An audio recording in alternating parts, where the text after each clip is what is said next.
ಏನ್ ಶಿಷ್ಯ ಎಕ್ಸಾಮ್ ಇತ್ತಂತೆ ಏನಾಯ್ತು? ಅಯ್ಯೋ ಏನ್ ಕೇಳ್ತ್ಯ? 30 ನಿಮಿಷ ಓದಿ ಹೋಗ್ 3 ಅವರ್ ಎಕ್ಸಾಮ್ ಬರ್ಬಿಟ್ಟು ಬಂದಿದೀನಿ. ವಾ ರಿಸಲ್ಟ್ 3 ದಿವಸ ಬಿಟ್ಕೊಂಡ್ ರಿಸಲ್ಟ್ ಬಂತು. 3 ಮಾರ್ಕ್ಸ್ ಬಂದೈತೆ. ಆಮೇಲೆ ನಮ್ಮಪ್ಪ ಮಾರ್ಕ್ಸ್ ಗಳನ್ನ 3 ನಿಮಿಷ ನೋಡಿ 3 ಅವರ್ ನಂಗೆ ಬೆಲ್ಟಲ್ಲಿ ಹೊಡೆದ್ರು.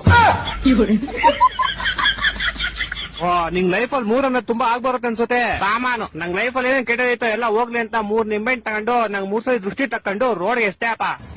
ಯಾರೋ ಒಬ್ಬ ಬೈವರ್ಸಿ ಅವ್ನ ಬೈಕ್ ನ ನಿಂಬೆ ಮೇಲೆ ಹತ್ತಿಸ್ಬಿಟ್ಟು ಸ್ಕಿಡ್ ಆಗಿ ಅವ್ನ ಬೈಕ್ ನ ತಗೊಂಡೋಗಿ ಸೀದಾ ಕಂಬಕ್ಕಿಟ್ಟ.